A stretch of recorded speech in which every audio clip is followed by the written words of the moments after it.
আসসালামু আলাইকুম এভরিওয়ান। আজকে আমার লাইফের বেস্ট একটা জিনিস তৈরি করেছি সুপার ক্লে দিয়ে। থাম্বনেইল এবং ইন্ট্রো দেখে এতক্ষণ নিশ্চয়ই বুঝেই গেছেন আমার তৈরি করা বেস্ট জিনিসটা হলো কাবা শরীফ।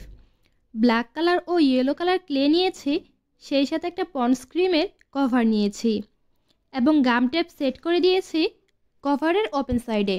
ব্ল্যাক কালার ক্লেটা প্রথমে মিশিয়ে নিচ্ছি।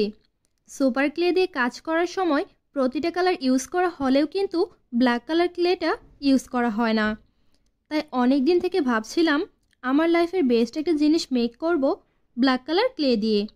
ভিডিওর মাঝে আপনাদের কাছে থাকছে ছোট্ট একটা রিকোয়েস্ট, আপনি যদি আমার চ্যানেলের নিত্য নতুন ক্লে ভিডিও প্রতিদিন পেতে চান তাহলে চ্যানেলটি সাবস্ক্রাইব করে বেল বাটনটি অবশ্যই অল করে রাখবেন।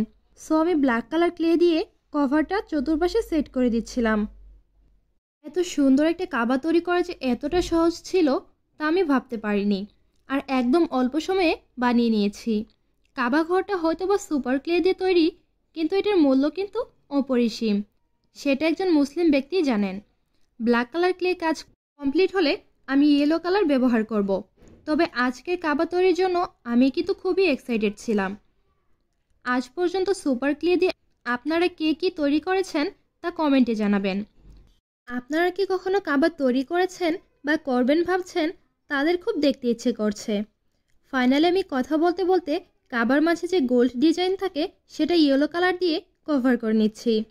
তবে আপনাদের কাছে আমার একটা প্রশ্ন, আমি পন্ডস ক্রিমের কভার দিয়ে তৈরি করেছি, এতে কোনো প্রবলেম হবে কি না আমাকে কিন্তু অবশ্যই জানাবেন, কেননা আমার জানি কেমন লাগছিল। ফাইনালি এই ছিল আমার আজকে সুপার ক্লে দিয়ে বানানো কাবা শরীফ। কেমন লেগেছে ভিডিওটি কমেন্ট করতে ভুলবেন না। ভালো লাগলে অবশ্যই একটি লাইক কমেন্ট শেয়ার করে দেবেন এবং আমার ছোট্ট চ্যানেলটির পাশে থাকবেন। সো ভিউয়ার্স, সুস্থ থাকবেন, ভালো থাকবেন। আল্লাহ হাফেজ।